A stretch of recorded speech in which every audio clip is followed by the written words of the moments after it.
Right,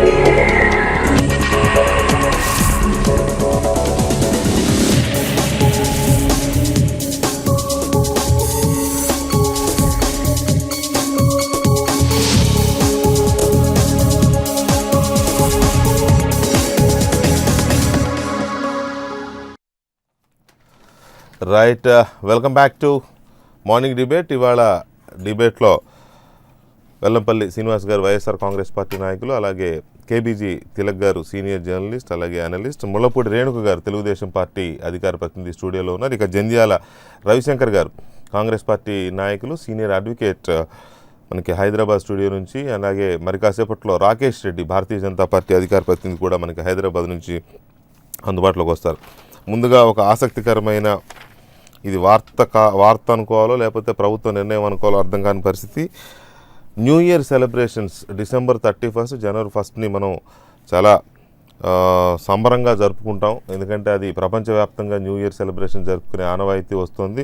ప్రత్యేకించి youth ఆ రోజు పండగలాగా చేసుకుంటారు, సంబరాలు చేసుకుంటారు. అలాగే చాలామంది సాంప్రదాయాలతో సంబంధం లేకుండా ఆ రోజు టెంపుల్స్కి వెళ్ళడం, పూజలు చేసుకోవడం, కొన్ని కొత్త నిర్ణయాలు తీసుకోవడం, ఇలాంటివన్నీ చాలా సహజంగా జరిగిపోతూ ఉంటాయి. మరి ఎందుకు వచ్చిందో ఈ ఆలోచన ఆంధ్రప్రదేశ్ ప్రభుత్వానికి ఒక ఆలోచన వచ్చింది. న్యూ ఇయర్ సెలబ్రేషన్స్ని ఎక్కడా కూడా హిందూ టెంపుల్స్లో జరపొద్దని సర్క్యులర్ రిలీజ్ చేశారు. వైవి అనురాధ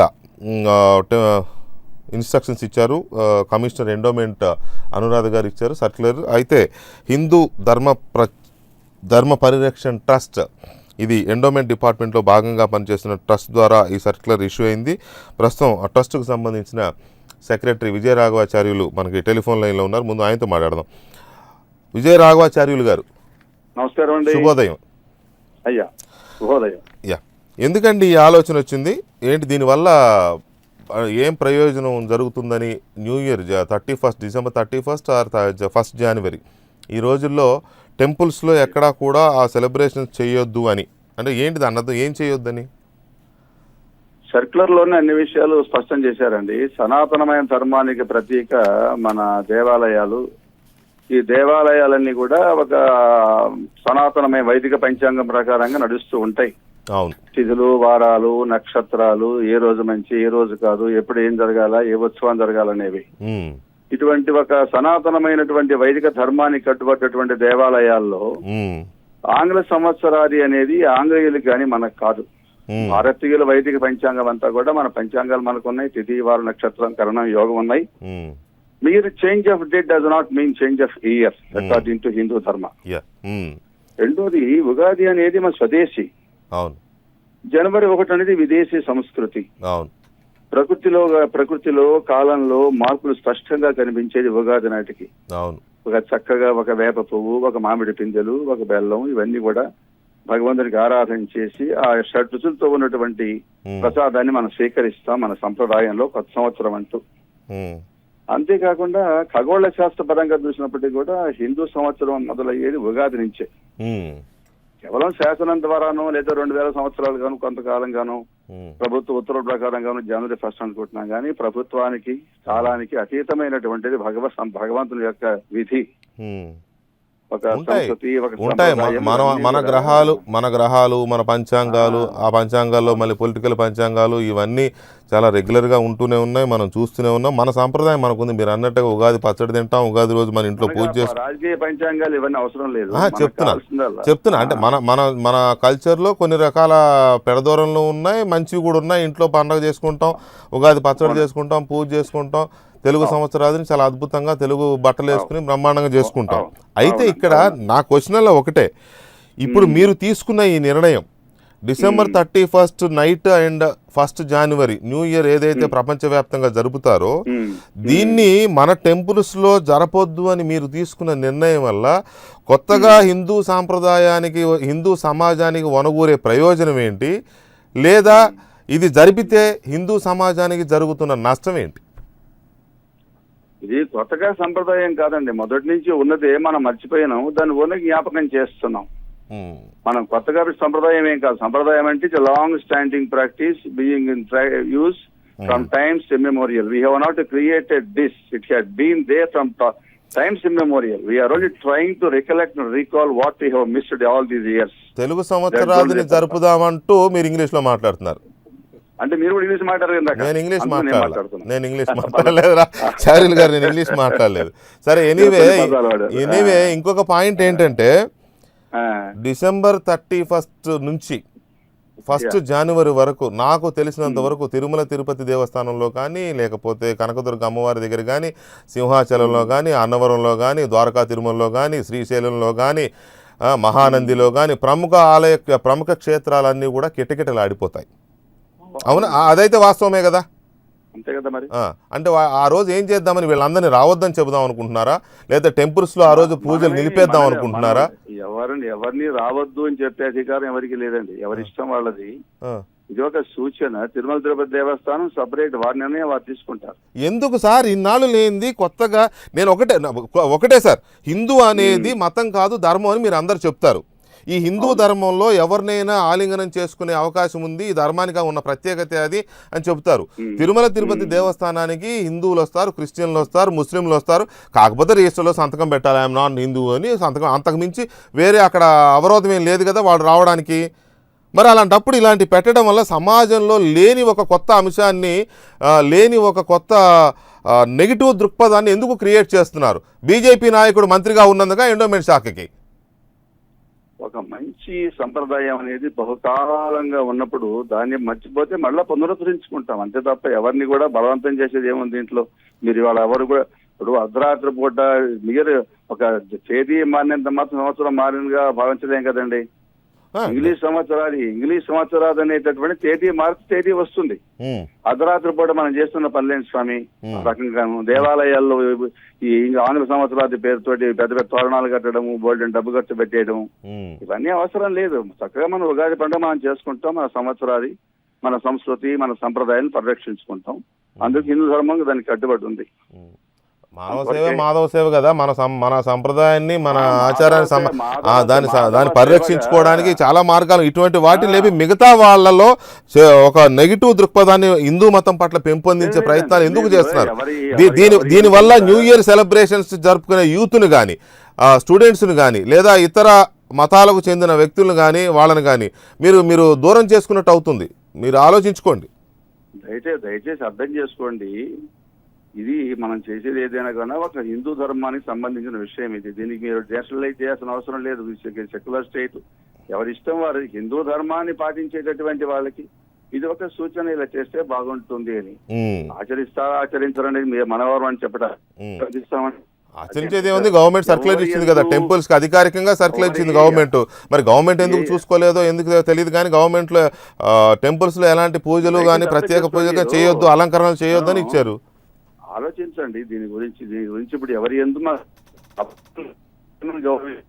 ఇప్పుడు ఆలోచించాల్సింది ఇక మీరే, మేం కాదు.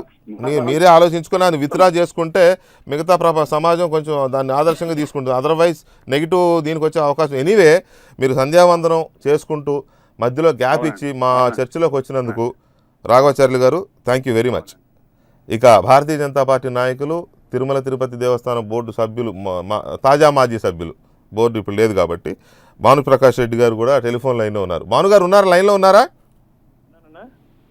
భానుగారు రైట్. ఇష్యూ మీ నోటీస్కి వచ్చి ఉంటుంది, మీరు ఒక్క నిమిషం లైన్లో ఉండండి. రవిశంకర్ గారు గుడ్ మార్నింగ్. రవిశంకర్, ఈ సర్క్యులర్ని, ప్రభుత్వం తీసుకున్న ఈ నిర్ణయాన్ని, కమిషనర్ ఇచ్చిన ఈ సర్క్యులర్ని హిందూ ధర్మ పరిరక్షణ ట్రస్ట్ పేరుతో, అది భాగం, ఎండోమెంట్ శాఖలో భాగం. ఎండోమెంట్ శాఖ మంత్రిగా బీజేపీ నాయకులు మాణిక్యాలరావు గారు ఉన్నారు. ఇన్నాళ్ళు లేనిది కొత్తగా వచ్చిన ఈ సర్క్యులర్, న్యూ ఇయర్ సెలబ్రేషన్స్ని హిందూ ఆలయాల్లో జరపొద్దని తీసుకున్న ఈ నిర్ణయాన్ని మనం ఎలా చూడాలి?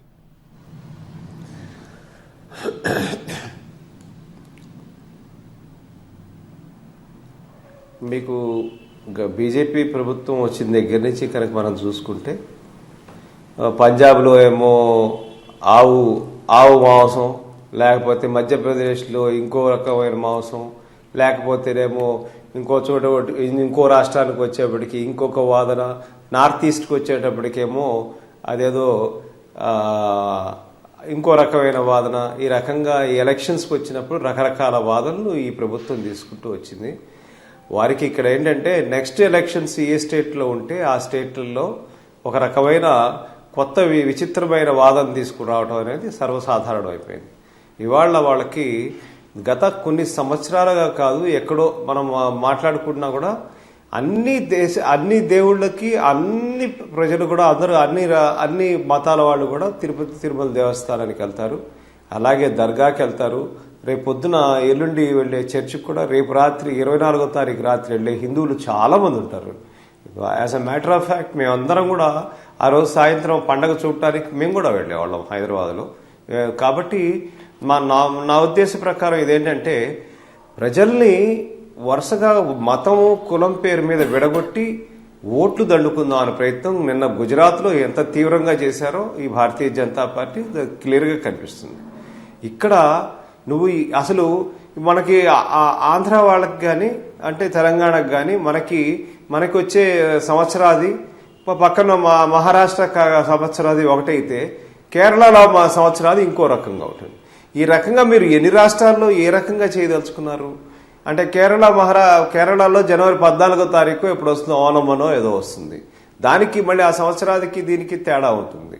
ఈ రకంగా రాష్ట్రానికి రకరకాల మనకి ఇవి కనుక పెడితే ఈ రకంగా సర్క్యులర్లు ఇచ్చుకుంటూ పోతుంటే రేపొద్దున తిరుపతికి 31వ తారీఖు 1వ తారీఖు సుమారుగా 10 నుంచి 20 లక్షల మంది వెళ్తారు. వాళ్ళందరూ మీ మాట వింటున్నారా? మీ మాట వింటారా? అంటే తిరుపతి దేవస్థానం ద్వారాలని మూసేస్తుందా? ఇవన్నీ చాలా ఏంటంటే శోచనీయ అంశం. ప్రతిదాన్ని కూడా భానుప్రకాష్ గారు ఇప్పటికే 14th ఫిబ్రవరి వాలంటైన్స్ డే లాంటి వీటిని వ్యతిరేకిస్తున్నారు బజరంగ్ దళ్ కానీ లేకపోతే ఇంకా సంఘ్ పరివార్లోని కొన్ని సంస్థలు కానీ వ్యతిరేకిస్తున్నాయి. వాలంటైన్స్ డే రోజు ఎవరైనా పార్కుల్లో కనపడితే పెళ్లిళ్ళు కూడా చేస్తున్నారు వెంటబడి. ఇదంతా మనం చూస్తూనే ఉన్నాం. కానీ మీరు టీటీడీ బోర్డు మెంబర్గా కూడా చేశారు, మీరు తిరుపతి వాస్తవ్యులు కూడా. ఈ రకమైన నిర్ణయాన్ని ఎందుకు ప్రజలపై బలంగా రుద్దాలనుకుంటున్నారు? 31st నైటో జనవరి 1st నాడో టెంపుల్కి వెళ్ళకూడదని ఏమైనా రాసి పెట్టారా? ఈ అర్చకుల పిల్లలు ఎవరు న్యూ ఇయర్ సెలబ్రేషన్ చేసుకోరా జనవరి 1స్ట్కి? ఎందుకు ఈ నిర్ణయం? అంటే భారతీయ జనతా పార్టీ ఎజెండానో ఆర్ఎస్ఎస్ ఎజెండానో ఆంధ్రప్రదేశ్ పైన బలంగా రుద్దదలుచుకున్నారా? నేను ఒకటే చెప్తున్నా అండి, ఇప్పుడు మాటల్లో ఉన్నారంటే ఏదో ఆ రోజు గుళ్ళు మూసేసి దేవుడికి నైవేద్యం పెట్టకుండా దేవుడికి అర్థం చేయకుండా చేసే విధంగా మాట్లాడుతున్నారు. ఎట్లా రోజు ఏ విధంగా జరుగుతుందో ఆ విధంగానే జరుగుతుంది. జనవరి 1వ తేదీ హిందూ దేవాలయాలు అన్నింటిలో ఎండోమెంట్ పరిధిలో కానీ తిరుమల తిరుపతి దేవస్థానంలో కానీ గతంలో ఉన్నటువంటి నూతన సంవత్సరం శుభాకాంక్షలు అలాంటివి పెట్టరండి అంతే. మిగతా జరిగే సాంప్రదాయాలన్నీ అలాగే జరుగుతాయి. ఇంతకుముందు మాట్లాడిన వ్యక్తి చెప్పారు 10 లక్షల మంది 20 లక్షల మంది వస్తారని. దాదాపు 1.5 లక్ష మంది వస్తారండి అంతే. అది జనవరి 1st కి ఇంకా తగ్గుతారు, ఎందుకంటే ఆ రోజు ఓన్లీ ప్రోటోకాల్ పరిధిలో దర్శనం. The Andhra Pradesh endowment department put out A circular banning new year darshan and decorations across temples in the state from 2018. Banning of Darshan అంటే దాన్ని నేను ఏం చేయాలి చెప్పండి? అంటే ఆ రోజు ఎవరు రావద్దా ఇంకా టెంపుల్స్ కి? అట్లా కాదండి, ఎవరైనా రావచ్చు. దానికి ప్రత్యేక ఏర్పాటు చేయాలి. అదే చెప్తున్నా కదా, ఉదయం సుప్రభాత సేవ నుంచి ఉదాహరణ తిరుమల ఎత్తుకుంటా ఉండేది. ఉదయం సుప్రభాత సేవ నుంచి రాత్రి ఏకాంత సేవరికి ఏ విధంగా కైంకర్యాలు జరుగుతాయి రోజు అదే విధంగా జరుగుతాయి. ఆ రోజు ఏం దానివల్ల నష్టమేం లేదు. ముందర ద్వారం ముందర నూతన సంవత్సర శుభాకాంక్షలు అనేది ప్రత్యేక అలంకరణ అనేది అవి ఉండవంతే గానీ దీన్ని ఎందుకో రాద్ధాంతం చేస్తున్నా నాకైతే అర్థం కావట్లేదు. నేను రాద్ధాంతం చేస్తున్నానా లేకపోతే మిగతా వాళ్ళు రాద్ధాంతం చేస్తారా పక్కన పెట్టండి. భానుప్రకాష్ గారు ఒక కొత్త అంశాన్ని భాను గారు ఒక్క మాట, రాద్ధాంతం అనేదాన్ని కాసేపు పక్కన పెడదాం. ఈ సిద్ధాంతాన్ని ఎందుకు తీసుకొచ్చారనేది క్వశ్చన్. ఇప్పటి వరకు లేని దాన్ని, ఎవరికి ఆలోచన కూడా రాని దాన్ని ఎందుకు తీసుకొచ్చి ఒక సమాజంలో లేని అలజడికి కారణమవుతున్నారు. డెఫినెట్గా ఇది అలజడే, డెఫినెట్గా ఇది డిబేటబుల్ ఇష్యూ అవుతుంది. ఈ రోజు నుంచి ఈ క్షణం నుంచి మనం డిబేట్ చేస్తున్నాం. సాయంత్రానికి చూడండి ఏమవుద్దో. ఒక రాజకీయ అంశంగా చేస్తున్నారండి దేవుణ్ణి, రాజకీయ అంశంగా చేస్తున్నారు దేవుణ్ణి. సంబంధం లేదు. నేను ఒకటే చెప్తున్నా, దయచేసి వినండి. ఆ రోజు ఆలయాలు ఎలా ఉన్నాయి అలా ఉంటాయని చెప్తున్నాను కదా. ఆలయాలు తీసుకుంటారు, ఎవరికి ఇష్టమైన వాళ్ళు దేవుని దండం పెట్టుకొని వచ్చుకుంటారు. ప్రత్యేక ద్వారాలు కానీ ప్రత్యేక ఏర్పాటు తీసుకున్నారు. దాంట్లో తప్పేముందో నాకు అర్థం కావచ్చు. ఓకే మీరైతే మీరే చెప్పండి. ప్రత్యేకంగా ఏం చేయవద్దు అని చెప్పాను తప్ప ఇందులో వేరే ఏం లేదంటున్నారు కదా. ఇప్పటి వరకు తిరుమల తిరుపతి దేవస్థానం దానికి మాట్లాడదాం మనం. ఇప్పటి వరకు తిరుమల తిరుపతి దేవస్థానంలో డిసెంబర్ 31st ఈవినింగ్ నుంచి జనవరి 1st ఈవినింగ్ వరకు ఏమైనా స్పెషల్ పూజలు, స్పెషల్ అభిషేకాలు అలాంటివి ఏమైనా చేశారా? లేదు, ఎప్పుడు లేదు. మరి లేనప్పుడు కొత్తగా ఈ సర్క్యులర్ ఏంటి?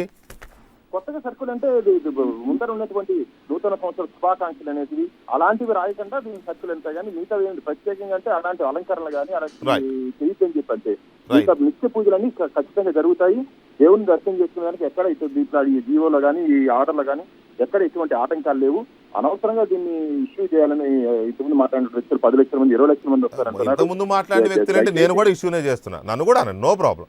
ఎందుకంటే మీరు సర్క్యులర్ ఇప్పించిన మీరు కానీ ఈ ప్రభుత్వం కానీ ఆంధ్రప్రదేశ్ ప్రభుత్వం ఇచ్చిందా, లేకపోతే మాణిక్యాలరావు గారు ఎండోమెంట్ మినిస్టర్గా ముఖ్యమంత్రి గారు దృష్టికి వెళ్లకుండా ఇచ్చారా, ముఖ్యమంత్రి గారు నోటీస్తో ఇచ్చారో నాకు తెలియదు. కానీ ఇంకొక లెటర్ ప్రైమ్ మినిస్టర్ గారు కూడా పెడదాం. తెలుగు ప్రజలకి జనవరి 1 నాడు నూతన సంవత్సర శుభాకాంక్షలు చెప్పొద్దండి, ఉగాది వరకు చెప్పొద్దు, ఉగాది నాడే చెప్పండి అని ఒక లెటర్ పెట్టండి.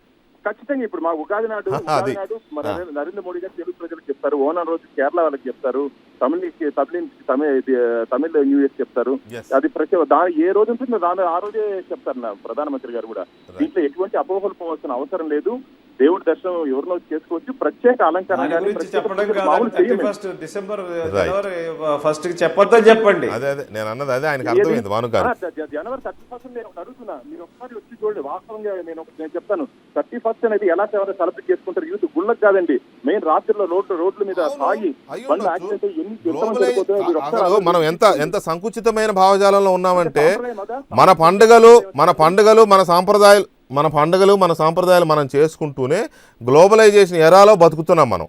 అంటే వీటిని మనుగడ కాపాడుకుంటూనే దాన్ని కూడా గౌరవించాల్సిన సరిగ్గా ఇది వదిలేసి ఆలయాలు మూసేస్తే తప్పు. ఆ రోజు జనవరి 1 లేదు, ఇది ఇంగ్లీష్ పండుగ అవుతుంది, ఆలయాలు మూసే అన్ని నిత్య పూజలు అన్ని జరుగుతాయి. దర్శనం చేసుకునే వాళ్ళు ఎంతమంది అయినా వచ్చి దర్శనం చేసుకోవచ్చు. ప్రత్యేక అలంకరణ అలాంటివి చెయ్యమంటారు. Banning of new year darshan and decorations అంటే మరి అలా డెకరేషన్ అంటే ఆపమన్నారు కానీ దర్శనాలు కూడా బ్యానింగ్ అంటే మరి ఏంటో ఆ సర్క్యులర్ కింద ఇంగ్లీష్ ఏంటో నాకు తెలియదు, చూద్దాం. తప్పుంది. ఇప్పుడు కూడా తిరుమల తిరుపతి దేవస్థానంలో ఆ రోజు వచ్చినట్టు క్యూ లైన్ మేనేజ్మెంట్ అని చేసేస్తున్నాం ఆల్రెడీ. ఇంకెందుకు మళ్ళీ చేయడం ఎందుకు? ఆ రోజు డబ్బులు ఎక్కువ వస్తాయి, ఆ రోజు కానుకలు ఎక్కువ వస్తాయి, ఆ ఆదాయం మాత్రం కావాలి, కానీ ఇది మాత్రం వద్దు. ఏర్పాటు చేయాలి కదా, ఓకే, భక్తులకి వారి తొక్కిసరాట్ లేకుండా ఏర్పాటు చేసుకోవాలి కదా. రైట్ భానుగారు, ఎందుకైనా మంచిది మరొకసారి ఆలోచించుకుంటే మంచిది. ఇది సమాజంలో ప్రత్యేకించి హిందూ సమాజంలోనే అలజడి వస్తుంది, మిగతా సమాజాలు పక్కన పెడదాం. ఎనీవే అన్న ప్రభుత్వం తీసుకున్న నిర్ణయం మంచి నిర్ణయంగా మేము స్వాగతిస్తున్నాం. అదే మీ ప్రభుత్వం కదా, మీరు వ్యతిరేకిస్తే ఎలా ఉంటుంది, పైగా మీ మంత్రి గారు. Anyway thank you very much Bhanuprakash గారు. రేణుక్ గారు, మీ ప్రభుత్వం అంటే స్పృహలో ఉండే తీసుకున్న నిర్ణయమే ఇది, లేకపోతే ప్రభుత్వం మొత్తం మంత్రివర్గం దృష్టికో లేకపోతే ముఖ్యమంత్రి గారి దృష్టికో లేకుండా ఎన్విరాన్మెంట్ మినిస్టర్ గారు తీసుకున్న నిర్ణయమే ఇది? ఒక అధికార ప్రతినిధిగా మీకు సమాచారం ఉందా? ఫస్ట్ ఆఫ్ ఆల్ మొదటగా ఏమంటే ఇదేదో ఒక రాజకీయపరమైనటువంటి నిర్ణయమో లేదంటే ఒక మతపరమైనటువంటి నిర్ణయం కాదు. It's a circular issued by the department. అయితే ఇదేదో క్యాబినెట్ నిర్ణయం, ఒక ప్రభుత్వ నిర్ణయంగా ఇవాళ మన ఇంతకుముందు మాట్లాడినటువంటి వాళ్ళు కూడా దాన్ని ఒక రాజకీయ నేపథ్యంలో చూస్తున్నారు. ఒకవేళ పొలిటికల్ డెసిషన్ మీరు అన్నట్లు ఆర్ఎస్ఎస్ నేపథ్యమే అయితే, అంటే ఇక్కడ ఓట్ బ్యాంక్ పాలిటిక్స్లో ఇక్కడ సఫరర్స్ ఎవరు? ఒకవేళ మీరు అనుకున్నటువంటి విధంగా పొలిటికల్ డెసిషన్ అయితే అది మరి హిందూసే కదా వెళ్ళేది, ఎందుకు బ్యాన్ చేస్తారు? కాబట్టి అది ఎక్కువగా 99.9 అనుకోండి వెళ్ళేది వీరే కదా. వీళ్ళకి అసౌకర్యం కలిగించే విధంగా, వీళ్ళ మనోభావాలని దెబ్బతీసే విధంగా ఎందుకు నిర్ణయం తీసుకుంటుంది? కాబట్టి ఇందులో ఎటువంటి పొలిటికల్ డెసిషనో రిలీజియస్ డెసిషనో లేదు, దీని వెనుక అట్లాంటి ఇంటెన్షన్స్ కూడా లేవు. అయితే వాళ్ళు అందులో బ్యానింగ్ ఆఫ్ దర్శన్ అనే వర్డ్ ఉన్నదని నేను అనుకోవటం లేదు. బహుశా ఏదైనా అది ఒకసారి రివ్యూ చేయవలసినటువంటి అవసరం. దర్శన్ ఎక్కడ కూడా ఎవరికి అటువంటి రైట్ లేదు. Right to ban a Darshan to any temple అనేది అది చాలా పెద్ద ఒక నేరం అవుతుంది. అటువంటి సాహసం ఏ ప్రభుత్వం ఎవరు కూడా చెయ్యరు. AP bans New Year festivity in temples. That's what. See, New Year festivity is different from darshan. ఇక్కడ ఫెస్టివిటీ అనేది ఎందుకు అన్నారంటే, మనము ఈ యొక్క కొత్త సంవత్సర వేడుకల పేరు మీద కోట్లాది రూపాయలు ఖర్చు పెడుతున్నారు. లైటింగ్ అని, ఫ్లవర్ డెకరేషన్ అనేది బయట ప్రాంగణంలోనో ఇంకెక్కడో వెళ్లే దారిలో ఇవంతా కూడా ఖర్చు పెడుతున్నారు. అటువంటివి పెట్టవద్దు అని మాత్రమే దీనిలో చెప్పారని నేను భావిస్తా ఉన్నాను. ఎందుకంటే బియాండ్ దిస్ ఎక్కడా కూడా మనకి మామూలుగా రేపు 29వ తారీఖు ముక్కోటి ఏకాదశి, సంస్కృతి, దానికి ఒక ఉత్తర ద్వార దర్శనం, ఒక ప్రతి పండుగకి ఒక ప్రత్యేకత, ఒక ప్రత్యేక పూజలు, దానికి ఒక ఇది ఉంది, ఏర్పాట్లు అన్నీ ఉంటాయి. కానీ మనకి కొత్త సంవత్సరం అనేటువంటిది జస్ట్ ఇది ప్రపంచం అంతా జస్ట్ ఇయర్, మన ఒక న్యూ ఇయర్ అంతే, we are welcoming a new year అంతవరకే. కానీ మనకి ప్రత్యేకంగా ఏ టెంపుల్లో పూజలు అంటే నేను మళ్ళీ అదే క్వశ్చన్ మిమ్మల్ని అడుగుతున్నా. ఈ గ్లోబలైజేషన్ ఎరాలో ఇటువంటి వాటిని మనం వీటి నుంచి పక్కకు తొలగడం అని అంటే మనల్ని మనం గ్లోబలైజేషన్ ఎరాలో వెంకటకృష్ణ గారు think globally but act locally అన్నారు. అంటే మీరు గ్లోబలైజేషన్ పేరు మీద, మోడర్నైజేషన్ పేరు మీద, వెస్టర్నైజేషన్ పేరు మీద మన సంస్కృతి సాంప్రదాయాలని మనం మొన్ననే చూసాం. గత వారంలో తెలుగు మహాసభలు చాలా అత్యంత గొప్పగా జరిపారు హైదరాబాద్లో. ఇటువంటి పరిస్థితుల్లో మనము పాశ్చాత్య దేశాల యొక్క సంస్కృతి సాంప్రదాయాలను ఏమి క్యారీ చేయనవసరం లేదు. It is just one more day, one more year లాగా అంతే. అయితే ఏదేమైనప్పటికీ ఆ యొక్క సర్క్యులర్లో ఉన్నటువంటి పూర్తి వివరాలను కూడా చూడవలసినటువంటి అవసరం ఉంది. డిపార్ట్మెంట్ క్యాబినెట్ తీసుకొని వచ్చింది. ఒకవేళ అంటే నేను అనుకుంటున్నా అది ఇట్స్ ఎ సింపుల్ డెసిషన్ అని, లేదా నిజంగానే ఏదో ప్రజల మనోభావాలందరికీ దెబ్బతినే విధంగా ఇంకో రకంగా ఉంటే దాని మీద డెఫినెట్గా రివ్యూ చేస్తుంది. But as far as I'm concern, నేను ఆలోచించే విధంగా చూస్తే అవసరం లేదు. యాక్చువల్గా కూడా ఆ రోజు ఒక డెకరేషన్స్ మీరు ఒకసారి గమనిస్తే యాన్యువల్ బడ్జెట్లో ఎండోమెంట్స్ డిపార్ట్మెంట్లో ఉంటాయి కదా, మొత్తం రాష్ట్ర వ్యాప్తంగా టెంపుల్స్ డెకరేషన్స్ మీదే ఎన్ని కోట్ల రూపాయలు ఖర్చు పెడుతున్నారని. ఆ రోజు మనకు శాస్త్రపరంగా ఏమీ లేదు అక్కడ. ఆ రోజు ప్రత్యేకత ఏమీ లేదు. ఒక కొత్త సంవత్సరం మీరు అన్నట్లుగా యువత అనేది మనకి తెలుసు. ఈ రోజు కొత్త సంవత్సరం పేరు మీద యువత ఎన్ని దేవాలయాలకు ఎంతమంది వస్తున్నారని వెళ్ళొచ్చు. ఒకవేళ స్టిల్ ఎవరికైనా వెళ్ళాలని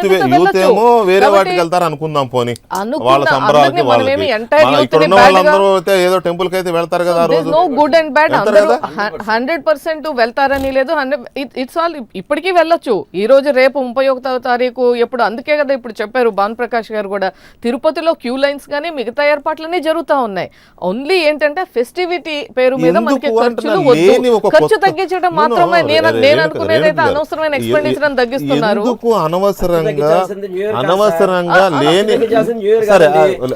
స్పెషల్ ఫ్లైట్ తగ్గితే ఖర్చు తగ్గుద్ది.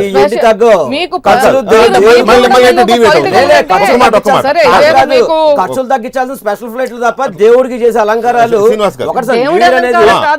దేవుడి న్యూ ఇయర్ అనేది ఎందుకు లేని అంశాన్ని ఒక దాన్ని తీసుకొచ్చి జనంలో ఒక చర్చకు పెట్టడం, లేని అన్రెస్ట్ క్రియేట్ చేసుకోవడం ఎందుకు? ఇది అవసరమా అసలు? ఒక్క నిమిషం రాకేష్, ఒక్క నిమిషం వస్తాను. రాకేష్ ఒక్క నిమిషం ప్లీజ్. ఈ యొక్క ప్రభుత్వాలు కులాలకి మతాలకి ఎడేసే విధంగా ఒక్కొక్క విధంగా మాట్లాడడం జరుగుతుంది సార్. కులాలను చిచ్చు పెడుతున్నారు. ఈరోజు మీరు జనవరి 1 చెయ్యొద్దు అని అంటే కనుక వేరే మతాలను కించపరిచే విధంగా ఉండే విధంగా 100% ఆర్డర్ ఉంటుంది. ఇప్పుడు ఒకటి సార్, నేను హిందువునండి, పక్కా హిందూ. నేను హిందూగా అయినా కానీ న్యూ ఇయర్ అన్నప్పుడు గుడికి వెళ్తాం, ఫస్ట్ ఏదో దర్శనం చేసుకుని బయటకు వస్తాం. అది న్యూ ఇయర్ ఇంగ్లీష్ సిద్ధాంతమా తెలుగు సిద్ధాంతం అనేది అనవసరం. అలాగే ఉగాది కూడా దీనికంటే గట్టిగా చేస్తాం మేము. ఉగాది కూడా అందరూ సెలబ్రేట్ చేస్తాం, దానికి ఇబ్బంది లేదు. కానీ ఈరోజు సర్క్యులేట్ జారీ చేయాల్సిన అవసరం లేదు. ఇప్పుడు ఎవరిష్టం వాళ్ళది. న్యూ ఇయర్కి వెళ్తారు, రేపు నేను 25 క్రిస్మస్కి వెళ్తాము, తర్వాత క్రిస్టియన్స్ మన దగ్గర వస్తారు, తర్వాత దర్గా ఉంది,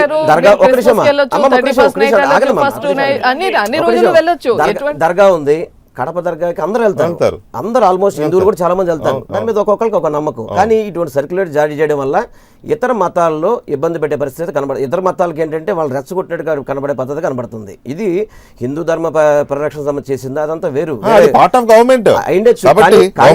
ఇది ప్రభుత్వమే, ఇతర మతాలని అంటున్నారు. అంటే ఇక్కడ చర్చెస్ ని ఏమి చేయొద్దు, అక్కడేం ప్రార్థన చేయండి, ఎక్కడ చెప్పలేదు. టెంపుల్స్ లో డెకరేషన్ చేయొద్దు అన్నారు, లైటింగ్ ఇట్లాంటి వాటి మీద ఖర్చు పెట్టొద్దని మాత్రం చెప్పింది తప్ప మాట్లాడతారు. అదే విధంగా మళ్ళీ పోనీ వీళ్ళు హిందూ ధర్మ పరిషత్ కాపాడుతున్నారంటే, 1 minute Ravi 1 minute please. Hindu ధర్మ పరిషత్ కాపాడుతున్నారంటే మొన్న విజయవాడలో పుష్కరాలకి దాదాపు 40 గుళ్ళు పాల్గొట్టేశారు. ఒక్క గుడి మళ్ళీ రెనోవేట్ చేసి కట్టిన పరిస్థితి లేదు. పుష్కరాల్లో 3000 కోట్లను స్కాములు చేశారు. మళ్ళీ అటు చేసే పని అటు చేస్తున్నారు. బట్ ఇవన్నీ మతాలకి కులాలకి మాత్రం చిచ్చు పెట్టదని మాత్రం చెప్తున్నారు సార్. ఎందుకంటే అటువంటి మా అభిప్రాయం. దీనివల్ల ఏమైనా హిందూ అంటే ఒకటి వీళ్ళు సరే ఖర్చులు గీసులు కాసేపు పక్కన పెడదాం. ఈ నిర్ణయం తీసుకోవడం వల్ల న్యూ ఇయర్ సెలబ్రేషన్స్ సందర్భంగా టెంపుల్స్లో ఎలాంటి ప్రత్యేక పూజలు కానీ దర్శనాలు కానీ చేయొద్దు అనే నిర్ణయం వల్ల, సర్క్యులర్ అధికారికంగా ఇవ్వడం వల్ల హిందూ సమాజానికి కానీ హిందూ మతానికి కానీ ఏమైనా అదనంగా వచ్చే ప్రయోజనం ఏమన్నా ఉందా? పోనీ తెలుగు సమాజానికి, తెలుగు రాష్ట్రాలకి ఏమైనా అదనంగా వచ్చే ప్రయోజనం ఉందా? ఉంటుందని నేను అనుకోనండి. ఒకటి 3 పాయింట్లు చెప్తాను మీకు. హిందూ దేవాలయాల్లో దళితులను నియమిస్తున్నాం పురోహితులుగా అవును ప్రభుత్వం వచ్చాక, అవును మంచి పని. అవును 2 దళిత వాడలకి వెంకటేశ్వర స్వామిని దళిత గోవిందం తీసుకెళ్తున్నాం. వాళ్ళు హిందువులు కాదు అనవసరం, అక్కడికి తీసుకెళ్తున్నాం. ఇంకా దళిత వాళ్ళలో దేవాలయాలు కట్టిస్తున్నాం.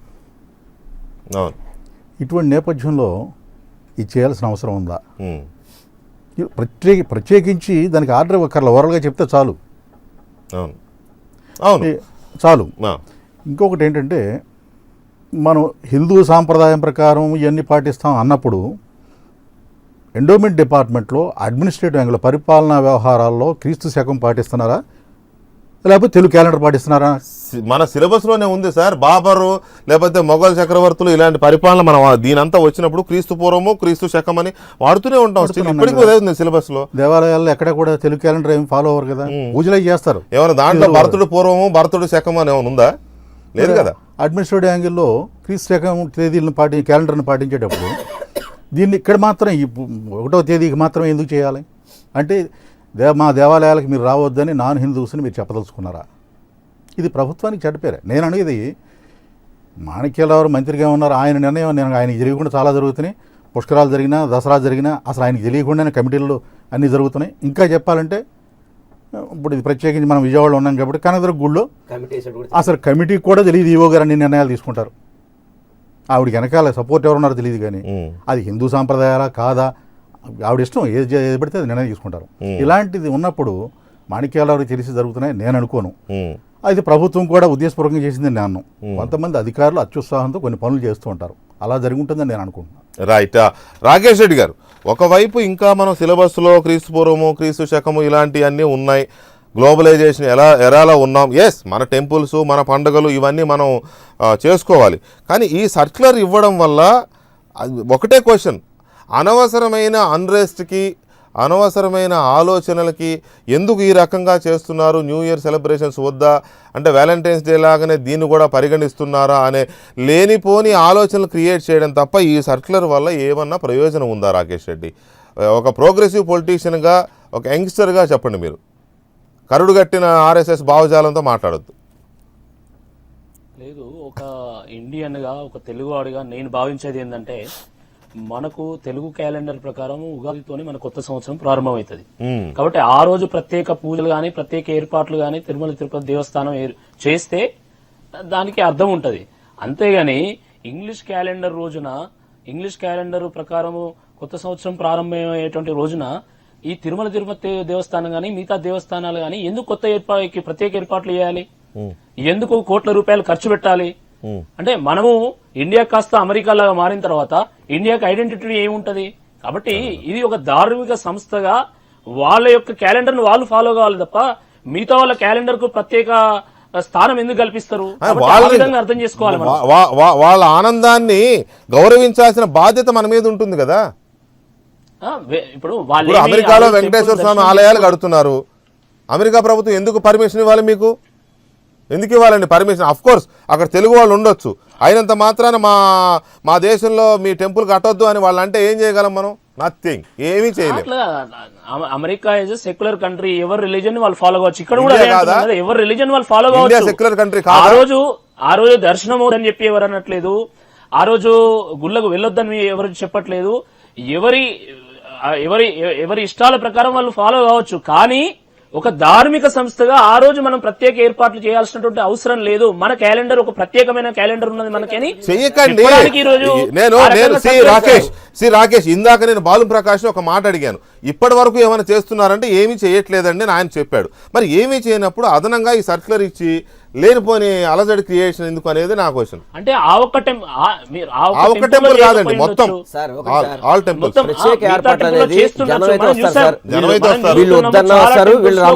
వీళ్ళు రావద్దంటే నైట్ బజార్లకు వెళ్తారు, రావద్దన్నా కూడా వచ్చేస్తారు సార్, వచ్చి బయట నుంచి దండం పెట్టుకెళ్తారు. ప్రత్యేక ఏర్పాట్లు ఏ గుళ్ళో కూడా జరగవు సార్. వాస్తవం ఏంటంటే ఫ్లవర్ డెకరేషన్ చేస్తారు సార్. ఆ రోజు ఏదో శుభం కలగాలని చెప్పి ఒక పూల్ డెకరేషన్ ఆ వారం ఆదాయం గుడికి ఇంకా పెరుగుతుంది అవును, చాలా మంది తప్పనిసరిగా. వస్తారు, కానుకలు ఇది వస్తాయి. వాస్తవం చెప్పాలంటే ఇది ఊరికే తప్పుదోవ పరిచయించేదా తప్ప దీంట్లో ప్రత్యేక ఏర్పాట్లు చేయొద్దు. ఒకటి క్యూ లైన్ కట్టకుండా ఆపుతారా, వచ్చే జనాలను ఆపగలుగుతారు. ఇప్పుడు మామూలు రెగ్యులర్ 10,000 వచ్చారనుకోండి అమ్మవారి గుడికి, ఆ రోజు 30,000 మంది వస్తారు. ఆ రోజు ఏర్పాట్లు చేయకపోతే 20,000 మంది జనం ఏమైపోతారు వాళ్ళు? డెఫినెట్ చేయాల్సింది ఏదైనా కానీ వాళ్ళు ఇటువంటి విషయం కాదు ఇక్కడ. ఒక్క నిమిషం తోరణాలు కట్టడము, శుభాకాంక్షలు ఏమవుతుందా? తోరణాలు కడితే ఏమవుతుంది? నష్టం దానికి పెద్ద అనవసరంగా కదా. ఏమవుతుందండి, ఏమవుతుంది నిత్య దానికి? కళ్యాణం పచ్చ తోరణం అయినప్పుడు కొత్తగా ప్రతిరోజు కట్టే తోరణం ఏం కాదు కదా, అది రోజు ప్రతి- కట్టే తోరణమే కదా. ప్రతిరోజు వెంకటేశ్వర స్వామికి తోరణం కడతారు. ప్రతిరోజు దాని పేరే ప్రతిరోజు నిత్య కళ్యాణం కడతారు. పచ్చ తోరణం. తప్పే ఉంది అందులో. నిత్య తోరణం, అదే మేము నిత్య కళ్యాణం ఆయనకి చెప్తూనే ఉంటారు. అది మనం ప్రత్యేక చెప్పే ఏర్పాట్లు దాంట్లో. అన్నాం అంతే, ప్రత్యేక ఏర్పాట్లు అన్నాం అంతే. ఎక్కడైతే చేస్తున్నారో అక్కడ చేయకూడదని చెప్తున్నాం అంతే. దానికి చేసి ఊరికి అనవసరంగా మీరు రాద్దాలు చేయడం తప్ప ప్రజల మధ్య విద్వేషాలు కనపడుతుంది తప్ప మీరు చేసింది ఎవరికి ఏమి కనపట్టు ఉపయోగం కనపట్ల. రైట్ రవి, మీరేదో చెప్తా అన్నా చెప్పండి. ఒక వైపేమో ధరలన్నీ పెరిగిపోతాయి, దర్శనాలకు ధరలు పెరిగిపోతాయి. నిన్నగాక మొన్న లడ్డు రేట్లు పెరిగాయి. లడ్డు ప్రసాదాల రేట్లు కూడా పెరిగిపోయినాయి. ఒకవైపు ఇవన్నీ జరుగుతూనే ఉంటాయి. అక్కడికి వెళ్ళే వాళ్ళేమో అన్ని మతాల భక్తులు వెళ్తుంటారు, అన్ని రోజులు వెళ్తూ ఉంటారు. ఫలానా రోజు ఆ రోజు ఈ రోజు అనేమి ఉండదు.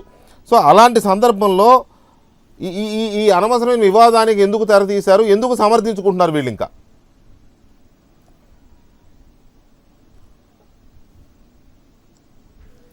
ఒక సంవత్సరం లోపల ఇక్కడ ఎలక్షన్ రాబోతుంది, దానికోసం ఈ కథ అంతా చేస్తున్నారు.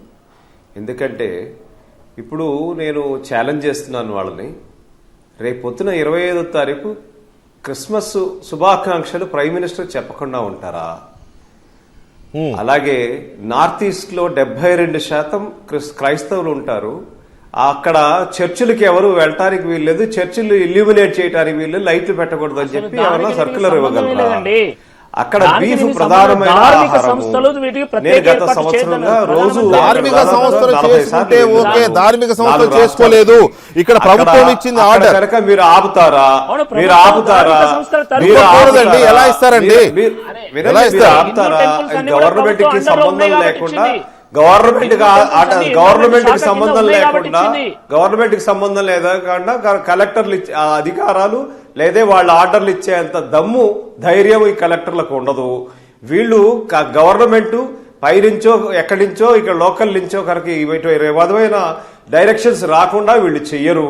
వీళ్ళు ఈ చేస్తారని చెప్పి మిగతా వాళ్ళు రాకూడదు, అన్య మతస్థులు రావడానికి వీలు లేదని చెప్పి ఇవాళ రాయబోతున్నారా? ఇవన్నీ రాసినప్పుడు వీళ్ళ చిత్తశుద్ధి ఏంటో తెలుస్తుంది. అవన్నీ చేయమనండి. నార్త్ ఈస్ట్ లో అసలు ఎవరు బీఫ్ తినకూడదు, నార్త్ ఈస్ట్ లో చర్చిలకు వెళ్ళకూడదు అని రాయమనమండి. రేపు పొద్దున 25వ తారీఖు ప్రధానమంత్రి గారిని క్రిస్మస్ వేడుకలకి శుభాకాంక్షలు చెప్పబడద్దండి. 1వ తారీఖు శుభాకాంక్షలు చెప్పొద్దని చెప్పండి. అంతేగాని ఈ నాటకాలు, ఓటు బ్యాంకు రాజకీయాలు, మతాన్ని అడ్డం పెట్టుకుని చేయకండి. నేను బ్రాహ్మణ్ణి, జీవితాంతం బ్రాహ్మణుగానే ఉంటారు, బ్రాహ్మణుగా కాదు హిందువుగా ఉంటారు. నేను అయినా చర్చికి వెళ్తాను, నేను దర్గాకి వెళ్తాను. నన్ను ఆపుతాడే ఎవరన్నా? ప్రజలు వెళ్తారు. అట్లాగే క్రైస్తవుడు కూడా అక్కడికి మెట్లెక్కి వస్తారు. ముస్లింస్ నాకు తెలుసు 7 కొండలు ఎక్కి 7 కొండల వాడి దర్శనం చేసుకునేవాడిని. వీళ్ళందరినీ కావాలని మతం పేరు మీద విడగొడుతున్నారు తప్ప వీళ్ళకి మతము, ఓట్లు తప్ప మిగతా విషయాలు ఏం లేవు. చేయగలిగిన అన్ని చోట్ల ఫెయిల్ అయ్యారు. ఫెయిల్ అయ్యి వాళ్ళ మతాన్ని అడ్డం పెట్టుకుంటున్నారు. వాళ్ళ డెవలప్మెంట్ అన్నారు, గుజరాత్ లో డెవలప్మెంట్లు పోయినాయి, అన్ని చోట్ల అన్ని పోయినాయి. రైట్.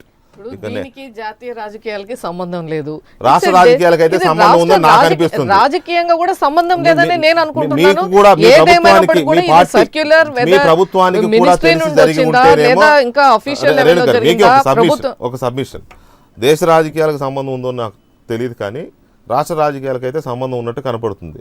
బీజేపీకి, టీడీపీకి పెరుగుతున్న రిఫ్ట్ నేపథ్యంలోనే ఇటువంటివి వస్తున్నాయనేది ఒకటి. రెండోది, ఒకవేళ ఇది ముఖ్యమంత్రి గారి నోటీసులో ఉండి వెళితే అదొక రకమైన వ్యవహారం. దాని తర్వాత ప్రభుత్వం ఏం చేస్తుందో మీరు అన్నట్టు రివ్యూ చేస్తారేమో చూడాలి. లేక తెలియకుండా వెళితే మాత్రం ఖచ్చితంగా రాష్ట్ర రాజకీయాల్లో వస్తున్న మార్పులకు సంబంధించిన ఒక సూచిక ఇది.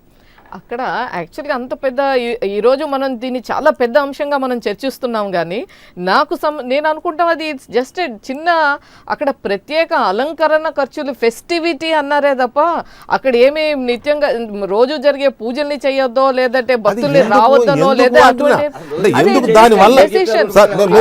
మీరు అన్నట్టుగా చిన్న విషయమేనండి. చిన్న విషయాన్ని నేనే సూదిని తీసుకెళ్లి దూలాన్ని గురించి పెద్ద చేస్తున్నాను అనుకుందాం కాసేపు. చిన్న ఇష్యూనే అనుకుందాం కాసేపు.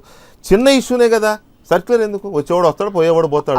అందుకే అది ఎవరి నోటీస్లో ఏ స్థాయిలో జరిగిందనేది మొట్టమొదట తెలుసుకోవాల్సిన అవసరం ఉంది. ఆ తర్వాత దీని కాన్సిక్వెన్సెస్ మనం చూస్తే దీంట్లో పెద్దగా పొలిటికల్ గానో ఇంకో రకంగా అయితే ఎటువంటి నిర్ణయం లేదు ప్రభుత్వం తరపున. ఎస్పెషల్లీ నోటీస్ గవర్నమెంట్ రోల్ ఇందులో ఉందని నేను అనుకుంటాం లేదు. ఏదో ముఖ్యమంత్రి గారి నిర్ణయమో క్యాబినెట్ నిర్ణయమో కాదు, ఒక డిపార్ట్మెంట్ లెవెల్లో కూడా మంత్రి గారి దీంతో జరిగిందా లేదా కొద్దిమంది అధికారులే చేశారా లేదంటే దాని వెనక ఏముందనేది కూడా తెలుసుకోవాల్సిన అవసరం ఉంది. అయినప్పటికీ ఒకవేళ ఆ నిర్ణయం మంత్రి గారి నోటీస్ లో పెట్టి జరిగినప్పటికీ దాంట్లో పెద్దగా ఏమీ రాజకీయపరమైనటువంటి కోణం ఉందని అనుకోవటం. రాజకీయపరమైన కోణం ఉందా లేదా పక్కకు పెడదాం. సొసైటీకి ఎఫెక్ట్ అయ్యేది అంశం ఏం లేదా ఇందులో? ఏముంది, ఒక డెకరేషన్ అంటే ఆ లైటింగ్. ఇప్పుడు మనం చూస్తున్నాం కిలోమీటర్లు మనం ఏదన్నా చిన్న ఇదంటే లైటింగ్ పెట్టేసి ఒక 10 రోజులు ఈ 15-20 తారీఖు మొదలు పెట్టి మనం ఫస్ట్ పొంగల్ దాకా పెట్టేస్తున్నారు. అది అవసరం లేనటువంటి ఖర్చు ఏది లైటింగ్ అనేటువంటిది. అట్లాంటివే తప్ప భక్తుల్ని రావద్దనట్లేదు. ప్రకాశం బ్యారేజీకి మాత్రం లైట్లు పెడతారు రోజు. ప్రకాశం బ్యారేజీకి రోడ్లకి లైట్లు మాత్రం గవర్నమెంట్ నుంచి పెడతారు. ఎందుకంటే ఇవన్నీ రాజకీయం మీరు చేస్తారు, మేము కాదు చేస్తుంది. అది కాదు, ప్రకాశం బ్యారేజీకి లైట్లు పెడతారా? లైట్లు రాకేష్ ప్లీజ్, రాకేష్ చెప్పండి. ఇప్పుడు అక్కడ ఉన్నటువంటి సెక్యులరిస్ట్ కి నా ప్రశ్న ఏంటంటే, శ్రీనివాస్ గారికి కానీ లేకపోతే రవిశంకర్ గారికి కానీ దీపావళి అప్పుడు అసలు బాంబులు కాల్చవద్దు అని మనకు కోర్టు తీర్పు వచ్చింది. తర్వాత అమర్నాథ్ యాత్రలో గంటలు కొట్టొద్దని తీర్పు వచ్చింది. మరి ఎక్కడికి వెళ్ళి సెక్యులరిస్టులు అప్పుడు మాట్లాడినటువంటి వాళ్ళు ఇప్పుడు ఎందుకు మాట్లాడుతున్నారు? మీరు సెక్యులరిస్ట్ కదా. దీపావళిలో బాంబులు కాల్చడం అనేది, దీపావళి బాంబులు అందరూ కాలుస్తారు, ముస్లింలు కూడా కాలుస్తారు దీపావళికి మందులు. ఎందుకు మీరు అట్లా కులాలకి మతాల మధ్యలో పెడతారు? మీరు హిందూ పండుగ కాదు. ఒక్క మాట, శ్రీనివాస్ గారు, రాకేష్ గారు కావచ్చు, కానీ దీపావళి అనేది హిందూ పండుగ దయచేసి అర్థం చేసుకోండి. ఢిల్లీలో బ్యాన్ చేసినప్పుడు మీరు ఎక్కడ పోయింది? మీ పార్టీ ఎక్కడ పోయింది? ఏం పార్టీ పోయింది? ఇదే కాంగ్రెస్ పార్టీని కూడా అడుగుతున్నాం, మీ పార్టీ ఎక్కడ పోయింది?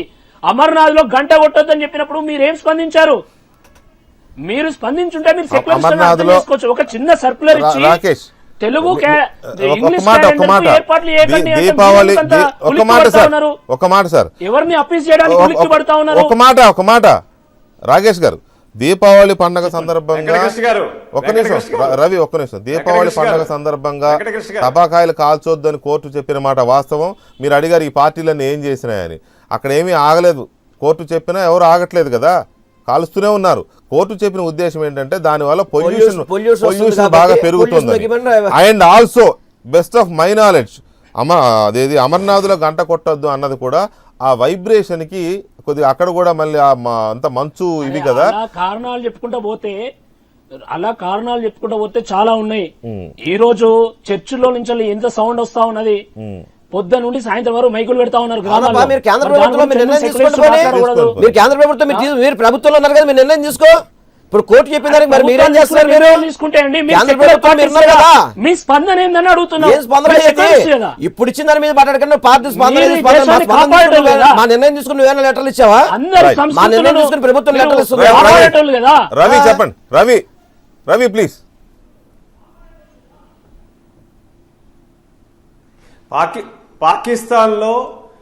పాకిస్తాన్ని సపోర్ట్ చేస్తూ మహబూబా ముఫ్తీ ఉంటే ఆ ప్రభుత్వంతో మీరు పార్ట్నర్లుగా ఉండి అంటకాగుతూ మీరు వేరే వాళ్ళకి హిందుత్వం గురించి లేకపోతేనేమో మనకి దేశ భద్రత గురించి లేకపోతే దేశం యొక్క ఇది గురించి అమర్నాథ్ యాత్ర గురించి వీటి గురించి చెప్పే అర్హత మీకు లేదు. మీరు అక్కడ అంటగాగుతున్నారు. కాశ్మీర్ లో మీరు అక్కడ అంటగాగుతూ వాళ్ళతో ఉండి ఐసీసీని కూడా తీసుకొచ్చి అక్కడ జెండాలు ఎగరేస్తుంటే, పాకిస్తాన్ మెచ్చుకుంటుంటే, మీరు ఆ ప్రభుత్వాల్లో అట్లాగే కూర్చుంటూ ఆ ప్రభుత్వంలో అయితే బయటికి రాకుండా మీకు ప్రభుత్వాలు కావాలి, పదవులు కావాలి, అక్కడికి మట్టుకు ఒక్క మాట మాట్లాడకుండా మీ స్పీకర్లు ఉంటారు, మీ మంత్రులు ఉంటారు, వాళ్ళు ఏం మాట్లాడకుండా కాంగ్రెస్ ఏం చేస్తుంది, కాంగ్రెస్ అమర్నాథ్ యాత్ర ఏం చేస్తుంది కాదు. మీరు చెప్పండి, అక్కడికి వెళ్ళి మీరు చర్చిల్లో అక్కడ మాస్కుల్లోకి ప్రజలు వెళ్ళటానికి వెళ్ళలేదు, మాస్కుల్లో లైట్లు వెలిగించడానికి వెళ్ళలేదని కాశ్మీర్ లో చెప్పండి, నార్త్ ఈస్ట్ లోకి వెళ్ళి చర్చిల్లో లైట్లు వెలిగించదని చర్చిల్లో చెప్పండి. మనం ఆంధ్రప్రదేశ్ ఆలయాల నుంచి ప్రజల్ని విరగొట్టే రైట్ రవిశంకర్, మనం ఆంధ్రప్రదేశ్ ఆలయాల నుంచి పాకిస్తాన్ బోర్డర్ దాకా వెళ్ళడం సహజంగా వెళ్తూ ఉంటారు, కానీ వెళ్ళాల్సినంత అవసరం లేదు ఇక్కడ. కాకపోతే ఏంటంటే ఒక అనవసరమైన రేణుక్ గారి మాటలో చెప్పాలంటే చాలా సింపుల్ విషయాన్ని ఎందుకు సర్క్యులర్ రూపంలో తీసుకొచ్చి అమర్నాథ్ యాత్ర గురించి మాట్లాడారు వారు. ఆయన మాట్లాడారు కాబట్టి మీరు అక్కడ దాకా వెళ్ళారు. అందుకే చిన్న విషయమైనా దీన్ని ఎందుకు ఇంత పెద్ద చేశారు, ఎందుకు సర్క్యులర్ రూపంలో ఇచ్చి జనవరి 1 ఒక రకంగా చెప్పాలంటే చాలా పెద్ద పండుగ, అది ప్రపంచం మొత్తానికి పండుగ న్యూ ఇయర్ అనేది. ఆ న్యూ ఇయర్ సెలబ్రేషన్స్ ని ఇక్కడ చేసుకోవద్దు అని చెప్పడం అనేది, దీని తర్వాత మరి ముందు ముందు ఇంకేం వస్తాయో తెలియదు, విషెస్ చెప్పొద్దు, అవి కూడా వస్తాయేమో తెలియదు, చూద్దాం ఏం జరుగుతుంది. అలాగే సచిన్ టెండూల్కర్ పార్లమెంటు మీద నిరసన ప్రకటించాడా? ఎందుకు ఆయన సోషల్ మీడియాకి ఎక్కాల్సి వచ్చింది? భారత పార్లమెంట్లో సభ్యుడైన ఆయన పార్లమెంటు ద్వారా తన అభిప్రాయాలను చెప్పి ప్రభుత్వానికి కొన్ని సూచనలు చేసి, అలాగే ప్రజల్లో కూడా ఒక అవేర్నెస్ తీసుకురావాలనుకున్న ఒక ఐకన్ ఆఫ్ యూత్, ఇండియన్ యూత్కి ఒక ఐకన్ లాంటి సచిన్ టెండూల్కర్ పార్లమెంటు బయట సోషల్ మీడియాకి ఎక్కి తన అభిప్రాయాలు చెప్పిన తీరు చూస్తుంటే మన పార్లమెంటు ఎలా ఉంది అనే దాన్ని కూడా మనం ప్రశ్నించుకోవాల్సిన అవసరం ఉంది. సరే, సచిన్ టెండూల్కర్ ఒక సెలబ్రిటీ, ఆయన క్రికెట్ ఆటగాడు, భారతదేశానికి మంచి పేరు తెచ్చాడు, మంచి క్రికెటరు. చాలా కీలకమైన టైంలో రాహుల్ గాంధీ సడన్గా ఫోన్ చేసి ఈయన పేరు కూడా యాడ్ చేయండి అంటే ఏదో వచ్చింది, ఒక అవార్డు కూడా ఇచ్చారు ఆయనకి. ఇవన్నీ ఉన్నాయి. ఎలా ఇచ్చినా ఎందుకు ఇచ్చినా ఆయన పార్లమెంట్ సభ్యుడు, ఇప్పుడు రాజ్యసభ సభ్యుడు, పెద్దల సభ. అందులోనూ ఆయన ఏదో మాట్లాడాలనుకున్నాడు, ఈ దేశం గురించి, దేశంలో యువత గురించి, ఆరోగ్యం గురించి, ఆ క్రీడల గురించి, ఇవన్నీ మాట్లాడాలనుకుంటే ఆ రాజ్యసభలో గందరగోళం నేపథ్యంలో ఆయన మాట్లాడే అవకాశం దొరకపోయేసరికి ఆయన వెళ్ళిపోయి ఫేస్బుక్లో మాట్లాడేశాడు. తను పార్లమెంట్లో చెప్పాలనుకున్న ప్రసంగ పాఠం మొత్తాన్ని ఫేస్బుక్లో చెప్పి వినిపించాడు. అంటే దాన్ని ఎలా చూడాల్సిన చట్టసభల గౌరవం రోడ్డెక్కుతోంది అనేది ఒక పాయింట్. ఒక క్రీడాకారుడుగా సభకు తీసుకున్నప్పుడు ఆయన ఏదో చెప్పాలనుకున్న దాన్ని వినకపోవడం అనేది ఒక రకంగా మైనసే. అది చట్టసభల గౌరవానికి సంబంధించి సచిన్ టెండూల్కర్ నిరసనగానే ఇది బయట మాట్లాడాడు అనుకోవచ్చా? అలా అనుకోవటం లేదండి. ఎందుకంటే ఇదే మొదలు కాదు, ఇదే చివరి కాదు. పార్లమెంట్లో ఎవరినైనా మాట్లాడనివ్వకుండా చేయడం అనేది అది చాలా అన్ని పార్టీలకి అలవాటు. అవును. ఇక సచిన్కి వచ్చేటప్పటికి ఆయన హాజరు 1% ఉంటుంది. అవును. రెండోది, ఆయన మాట్లాడిన దాంట్లో గొప్పగా భారతదేశం బీసీసీఐలో జరుగుతున్న గొడవలు, సుప్రీంకోర్టు మందలింపులు, ఇటువంటి ఏం ప్రస్తావించాలి ఆయన. అందులో జరుగుతున్న పొరపాట్లు ప్రస్తావించాల, లోపాలు ప్రస్తావించాల. దేశానికి ఏదో ధర్మోపన్యాసం చెప్పేసి నేనేదో పార్లమెంట్లో మాట్లాడలేదు, ఫేస్బుక్లో మాట్లాడాను, అది పెద్ద విశేషమని నేను అనుకోవట్లేదు. ఇటువంటి వాళ్ళు మాట్లాడకపోయినా ఒకటే, వాళ్ళు ఏం చేస్తున్నారనేది ముఖ్యం.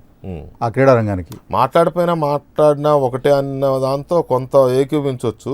కానీ అలాంటి వాళ్ళని మనం ఒక సభకు తీసుకొచ్చాం కదా, ఏ ప్రయోజనాలు ఆశించి తీసుకొచ్చామో, ఏం తీసుకొచ్చినప్పుడు అతను అటెండ్ అవుతున్నాడా లేదా, రోజు వస్తున్నాడా లేదా అంటే సంప్రదాయ రాజకీయ నాయకులు కూడా చాలా మంది రావట్లా.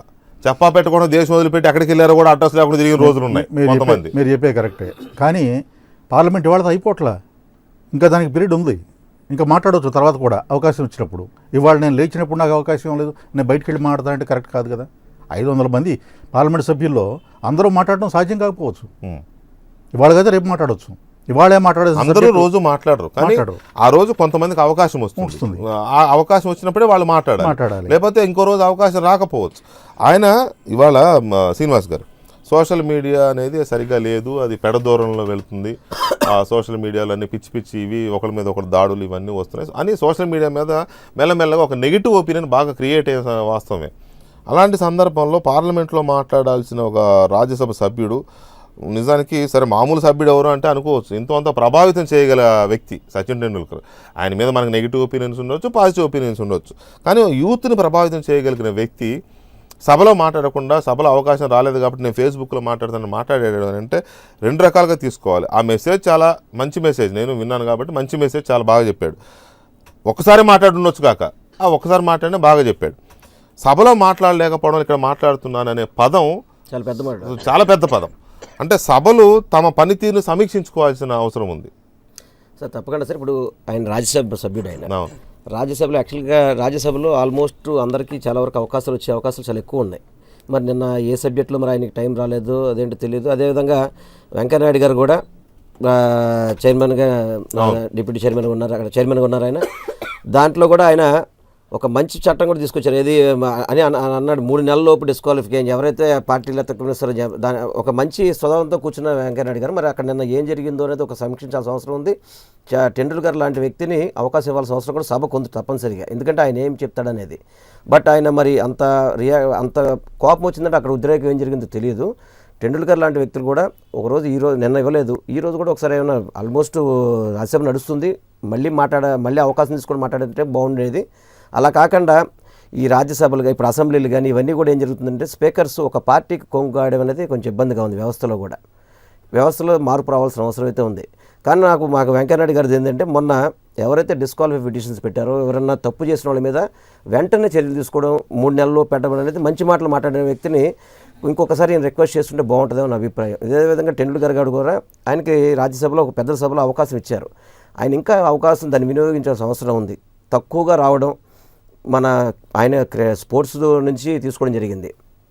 ఆ స్పోర్ట్స్ మీద ఇంకా ఆయన యొక్క వాదన రాజ్యసభలో ఇంకా వినిపించాల్సిన అవసరం కూడా ఉంది. బట్ ఏంటంటే ఆయన నాకు అవకాశం రాలేదు అని చెప్పి సోషల్ మీడియాని కూడా తప్పు పడటానికి అవకాశం లేదు సార్. ఈరోజు అదొక ప్లాట్ఫామ్. సోషల్ మీడియా కూడా ఈరోజు ఎక్కడ అవకాశం లేని వాడికి సోషల్ మీడియా అనేది చాలా మంచి అవకాశం అవుతుందండి. దాంట్లో కొంతమంది చెడుకు వాడుతున్నారు, కొంతమందికి మంచి వాడుతున్నారు. దాన్ని మనం మంచి తీసుకుంటే తప్పులేదు, కానీ చెడుకు తీసుకోవాల్సిన అవసరం లేదు. అదేవిధంగా ఏదైతే స్పీకర్ వ్యవస్థలు కానీ చైర్మన్ వ్యవస్థలు ఉన్నాయో అది నిష్పక్షపాతంగా చేయాల్సిన అవసరం అయితే పూర్తిగా ఉందండి. అది అస్సలు మాట్లాడిన వాళ్ళని చాలామందిని చూసాం మనం. పార్లమెంటు ఏది ప్రజల ద్వారా ఎన్నికైన వాళ్ళు కూడా, ప్రత్యక్ష ఎన్నిక ద్వారా ఎన్నికైన లోక్సభ సభ్యులు కానీ, లేకపోతే వివిధ వ్యాపారాల ద్వారా వచ్చి రకరకాల వాళ్ళకున్న పలుకుబడిని ఉపయోగించి రాజ్యసభకు వచ్చిన పెద్దల్ని కూడా చాలామంది చూసాం. చాలామంది అసలు మాట్లాడకుండా ఉన్న వాళ్ళని చాలామంది చూసాం ఇప్పటి వరకు కూడా. సరే, సచిన్ టెండూల్కర్ని రాజ్యసభకు ఎంపిక చేయడం మీద ఎవరి ఒపీనియన్స్ వాళ్ళకు ఉండొచ్చు, కానీ సభలో అవకాశం రాకపోవడం, అతను బయటకు వెళ్ళి ఫేస్బుక్లో మాట్లాడడం, తన ఒపీనియన్ చెప్పాలనుకున్నది ఓపెన్గా చెప్పడం అనేది, ఇది పార్లమెంట్ సభల మీద ఇప్పటికే తగ్గిపోతున్న గౌరవానికి ఇది కాస్త మరింత ఆజ్యం పోసినట్టు అనిపించట్లా. డెఫినెట్గా మన భారతదేశంలో అత్యంత గౌరవప్రదమైనటువంటి ఈ సభ రాజ్యసభ. అందుకే ఆ పెద్దల సభకి అనేక రంగాల నుంచి, కేవలం రాజకీయాల నుంచే కాకుండా అన్ని రంగాల నుంచి కూడా ఉన్నటువంటి ఒక నిష్ణాతుల్ని ఆ పెద్దల సభలో పెడితే ఆ యొక్క రంగానికి సంబంధించినటువంటి అన్ని విషయాల పట్ల అవగాహన కానీ, దానికి సంబంధించి మరింత పురోగతి సాధించడానికి వాళ్ళ యొక్క పాత్ర ఉంటుందనేటువంటి ఉద్దేశంతో మనం ప్రతి ఫీల్డ్ నుంచి మనం పంపించడం అనేది జరుగుతూ ఉంది. అయితే సరే, ఇంతకుముందు చెప్పినట్లుగా వారి అటెండెన్స్ ఎలా ఉంది, ఇంతవరకు ఎన్ని సందర్భాల్లో మాట్లాడారు, ఇవన్నీ మనకు అందరికీ, దేశ ప్రజలందరికీ తెలిసినటువంటి సందర్భమే. అయినప్పటికీ నిన్న వారు లెగిసిన వెంటనే ఏదైతే మిగతా సభ్యులందరూ కూడా నిరసన వ్యక్తం చేస్తూ అంటే అది వారికి అగేన్స్ట్గా నిరసన కాదు, అది మామూలుగా చట్టసభల్లో మనకి నిరసన వ్యక్తపరచడం అనేటువంటిది ఉంది. అది తీవ్రంగా అయిపోయి అసలు చట్టసభలు జరగకుండా, చర్చలే జరగకుండా వాయిదాల పర్వంగా మారి, అసలు కొన్ని దగ్గర మనం రాష్ట్రంలో చూస్తున్నాం, అసెంబ్లీకే రాకుండా మేము బ్యాన్ చేస్తాం, మాకు అవసరం లేదు అని ఒక చట్టసభల యొక్క గౌరవాన్ని తగ్గించే విధంగా రాజకీయ పార్టీలు కూడా తయారవుతూ ఉన్నాయి.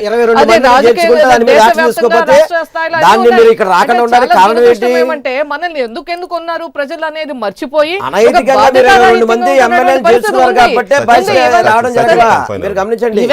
మన అందరికీ తెలుసు చట్టసభల్లో ఇక్కడ ఎలా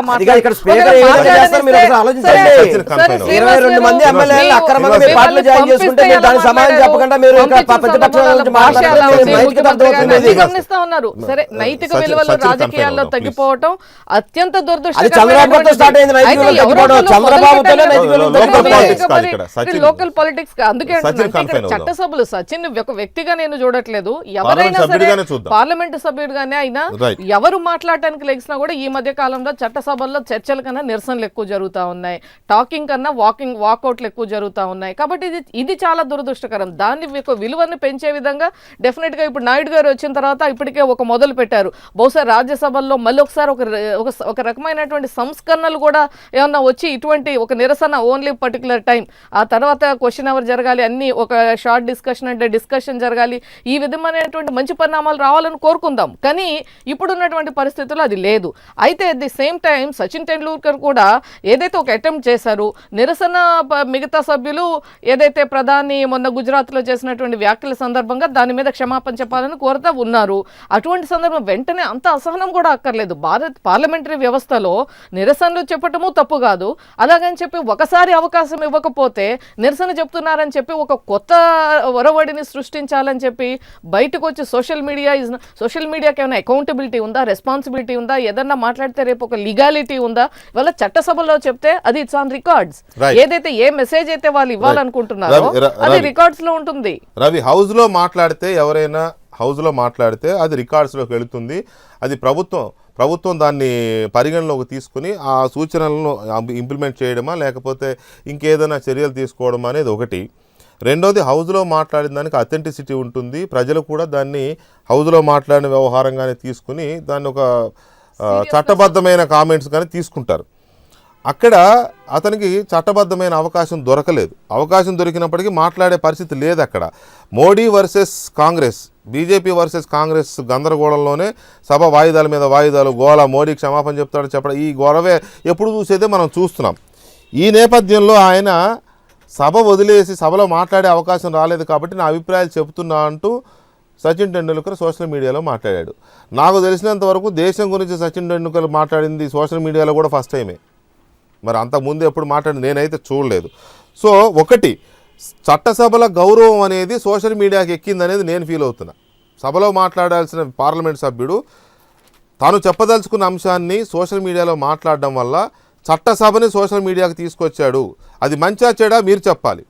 రెండోది, సభలో మాట్లాడాల్సిన వ్యక్తికి అవకాశం దొరకపోవడం అనేది సభల్లో ఉన్న దౌర్భాగ్య స్థితికి మరొక నిదర్శనం అనేది ఇంకో feeling. What do you mean? Me opinion ఏంటి? మీ ఎంపీఏ పైగా మీరు తీసుకొచ్చిన ఎంపీ. ఇప్పుడు విఠల్ గారు చెప్పారు, అంటే ఆయన్ని కాంగ్రెస్ ఎంపీగా పరిగణించారండి. వారు ఇండిపెండెంట్, వారు నామినేటెడ్, వారు ఫర్ ద స్పెసిఫిక్ రీజన్. కానీ ఒకటి విఠల్ గారు చెప్పారు, ఆయన ప్రెజెన్స్ దాదాపు 1% కూడా ఉండదు. ఆయన he gives preference to out side the సభ. ఆయన చేసే దానికి ఆయన సచిన్ టెండూల్కర్గా తన అహంకారం మాత్రమే చూపించుకుంటున్నాడు. కానీ ఆయన భారతరత్న సంగతి మర్చిపోతున్నాడు. ఆయన భారతరత్న అనేది ఒకటి మామూలుగా పోస్టమస్గా ఇచ్చే అవార్డు ఆయనకి ఇవ్వటం అనేది చాలా గొప్ప విషయం. ఆయన భారతరత్నగా ఉండి ఒక చట్టసభల గురించి కామెంట్ చేసి బయటకు వచ్చి మాట్లాడటం కరెక్ట్ కాదు. ఎందుకంటే చట్టసభల్లో ఒక ప్రొసీజర్ ఉంటుంది. షార్ట్ క్వశ్చన్స్, 0 ఓవర్, తర్వాత మళ్ళీ లాంగ్ క్వశ్చన్స్, ఇవన్నీ ఉంటాయి. వాటికి మీనింగ్లు తెలుసుకోవాల్సిన అవసరం కూడా ఉంటుంది. బహుశా ఆయన ఎప్పుడు చదువుకుని ఉండడు, అందుకని ఆయనకి తెలియదు. అవి డ్రా తీసి ఒక్కొక్కరికి ఒక్కొక్క రోజు వస్తుంది. ఇక్కడ ఉన్న ఒకే పార్టీలో వాళ్ళకి కూడా 10 మందికి అసలు మొత్తం త్రూ అవుట్ 5 ఏళ్ళు కూడా రాకపోవచ్చు. ఆయనకు వచ్చింది ఆ డ్రాలో వచ్చినప్పుడు ఒక టైం వస్తుంది.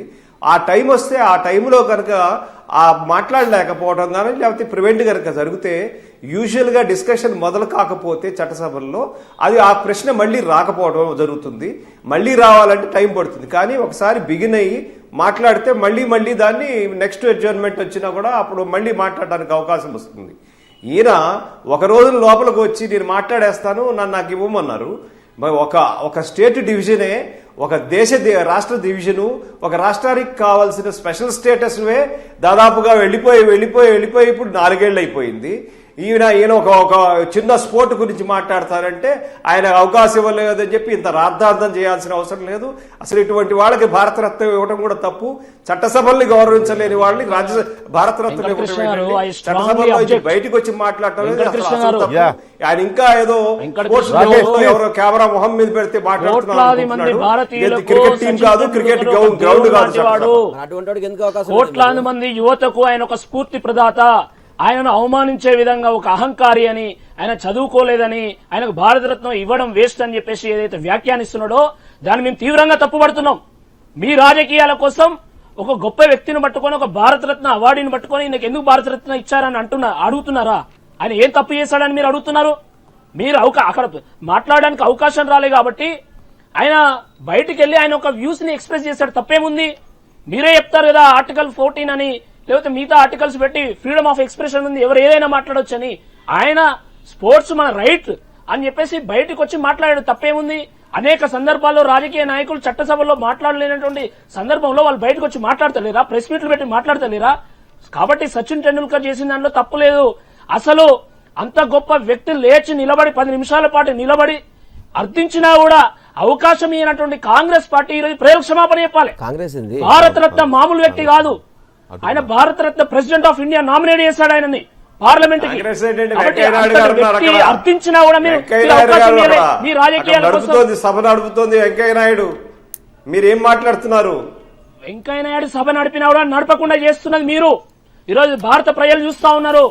ఈ రోజు గుజరాత్ లో మీరు ఓటమి చెందినా కూడా ఇంకా బుద్ధి రాకుండా చాలా చేశారు. 2011 నుంచి చూసుకోండి బీజేపీ ఏం చేసిందో. చట్టసభలో ఒకసారి కూడా నడవలేకుండా చేసింది బీజేపీ. 2014 మీరు ప్రధానమంత్రి క్షమాపణ దేని గురించి అడుగుతా ఉన్నారు? రాకేష్ ఒక్క మాట వినండి దయచేసి. రాకేష్ గారు ఒక్క మాట వినండి దయచేసి. ప్రెసిడెంట్ ఆఫ్ ఇండియా చేత నామినేట్ చేయబడిన, భారతరత్న బిరుదు పొందిన, అవార్డు పొందిన సచిన్ టెండూల్కర్ నిజంగా గొప్ప వ్యక్తే. సరే ఆయన మాట్లాడ్డా గర్వం ఉందా, అహంకారం ఉందా, ఎవరికి ఏమున్నాయో మనకు అనవసరం. ఆయన గొప్ప వ్యక్తే. క్రికెట్లో ఈ దేశానికి ఒక గుర్తింపు తెచ్చిన వాడే డెఫినెట్లీ. కానీ ఇక్కడ ఎవరికి వాళ్ళు సభలో మాకు మాట్లాడే అవకాశం రాలేదు కాబట్టి నేను బయట మాట్లాడతాను, నేను ఎవరికి వాళ్ళు బయటకు వెళ్ళిపోయి మాట్లాడితే దాదాపుగా 15-20 సంవత్సరాల నుంచి భారత పార్లమెంటు యొక్క సంప్రదాయాలే మారిపోయినాయి. సభలో మాట్లాడుకోరు, వాళ్ళని వీళ్ళని వాళ్ళు తిట్టుకొని వాయిదాలు వేసేసుకుని బయట లోకపాయకారి ఒప్పందాలు చాలా జరిగిపోతూ ఉంటాయి, చాలా కుంభకోణాలకు సంబంధించి. ఇవి జాతీయ పార్టీలుగా ఉన్న 2 పార్టీలు చేస్తున్న వ్యవహారం, మనం చూస్తున్న వ్యవహారం. అది జరగదు. సభలో ఎవరు మాట్లాడడానికి అవకాశం ఉండదు. దొరకలేదు కాబట్టి ప్రతి ఒక్కటి నేను రోడ్డు ఎక్కుతాను, ప్రతి ఒక్కటి నేను ఫేస్బుక్లో మాట్లాడేస్తాను అని అంటే రేపు పొద్దున ఇంకేదైనా మేజర్ ఇష్యూ అవుతుంది, నేను ఫేస్బుక్లోకి వెళ్ళి మాట్లాడేస్తానంటే చెల్లుబాటు అవుతుందా? బాధ్యత గల వ్యక్తులు కూడా. తప్పేం లేదు, నా ఉద్దేశంలో తప్పేం లేదు. ఆయన వ్యూస్ ని సోషల్ మీడియాలో ఎక్స్ప్రెస్ చేశాడు. ఇప్పుడు అదే కాంగ్రెస్ పార్టీకి సంబంధించినటువంటి విపక్ష నాయకుడు మళ్ళీ మన ఖర్గే గారు అనేక సందర్భాల్లో వారు బయటకు వచ్చి ప్రెస్ మీట్ పెట్టి మా ఒపీనియన్ ఇది, మేము సభలో మాట్లాడలేకపోయినాం అని చెప్పి చెప్పారు. So what is wrong with it? Social media అనేది ఒక యూత్ కి ఒక మంచి ప్లాట్ఫామ్. ఈ రోజు అసలు ఎంతమంది నిజంగా టీవీలు చూస్తా ఉన్నారు? టీవీలో క్లిప్స్ ఈ రోజు ఫేస్బుక్ లో, యూట్యూబ్ లో చూస్తా ఉన్నారు. వాస్తవం ఇది.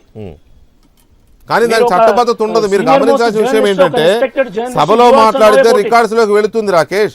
సభలో మాట్లాడితే రికార్డ్స్ లోకి వెళుతుంది, ప్రభుత్వానికి వెళుతుంది. అది ప్రభుత్వం దాని మీద చర్యలు తీసుకోవాల్సి ఉంటుంది ఒక సభ్యుడు మాట్లాడితే. అలా కాకుండా ఫేస్బుక్ లో మాట్లాడితే ఎవడు ఫేస్ ఆడు చూసుకోవాలి అక్కడ. అంటే ఆయనకు అవకాశం కాంగ్రెస్ పార్టీ ఇవ్వలేదు కాబట్టి ఆయన ఫేస్బుక్ మీద మాట్లాడాల్సి వచ్చింది కాబట్టి అట్లా అర్థం చేసుకోవాలి.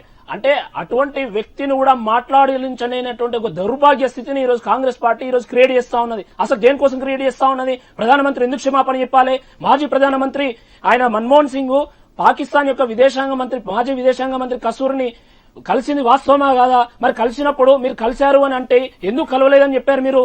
మీరు కలవలేదని అబద్ధం ఎందుకు ఆడారు? దాని తర్వాత ఎందుకు ఒప్పుకున్నారు? అబద్ధం ఆడినంటే మీరు పోయి ఏం మాట్లాడారు? అసలు కసూరికి వీసా ఎందుకు ఇచ్చారు? ఆయన ఒక పెళ్లి అటెండ్ కావడానికి వీసా ఇస్తే వీళ్ళు పోయి ఆయనకు డిన్నర్ పెట్టి మీరు 4 రోజుల నుంచి 4 days 5 days నుంచి జరుగుతున్న టాపిక్. ఆ మాటకు వస్తే గుజరాత్ ఎలక్షన్స్ లో ఎజెండాగా మారిన ఇష్యూనే ఇది ఇప్పట్లో ముగుస్తుందని కూడా నేను అనుకోవట్లేదు. ఎందుకంటే పార్లమెంట్లో ప్రజా సమస్యలు చర్చించడం ఇద్దరికి ఇష్టం లేదు కాబట్టి దీన్ని అడ్డం పెట్టి లాగించేస్తారు. ఈ వింటర్ సెషన్ మొత్తం అలా వెళ్ళిపోతుంది. నాకేం పెద్ద డౌట్ ఏం లేదు దాని మీద. కాకపోతే ఏంటంటే సచిన్ పార్లమెంట్లో మాట్లాడాల్సిన సందర్భాన్ని మిస్ అయ్యామనేది ఒకటి ఆ ఫీలింగ్ అయితే ఉంటుంది, మాట్లాడితే బాగుండేది అనేది. అతను అక్కడ మాట్లాడకుండా సోషల్ మీడియాకి ఎక్కడం అనేది రెండో ఫీలింగ్. సోషల్ మీడియాకి అంత సెన్సిటివ్ ఉండదు, ప్రజలు రిసీవ్ చేసుకుంటారు, చూస్తారు, ఫాలో అవుతారు, అది వేరే విషయం. వాళ్ళకి లైక్లు పెరుగుతాయి, హిట్లు పెరుగుతాయి, బాగా సక్సెస్ అవుతుంది, అంతవరకు ఓకే. కానీ చట్టబద్ధత ఉండదు. కాబట్టి అతను గమనించాల్సిన అవసరం ఉంది. చట్టసభలు అత్యున్నతమైన పార్లమెంట్ ఉభయ సభలు కూడా గమనించాల్సిన అంశం ఉంది దీంట్లో. Thank you very much Rakesh Reddy గారు. జంధ్యాల గారు థ్యాంక్ యూ వెరీ మచ్ చర్చలో పాల్గొన్నందుకు. అలాగే రేణుక గారు అండ్ తిలక్ గారు, శ్రీనివాస్ గారు థ్యాంక్ యూ. చర్చలో పాల్గొన్న విజయరాఘవాచార్యులు గారికి అలాగే భానుప్రకాష్ గారు కూడా ప్రత్యేకమైన ధన్యవాదాలు. ఇది ఇవాల్టి మార్నింగ్ డిబేట్. మళ్ళీ రేపు కలుద్దాం. Thank you.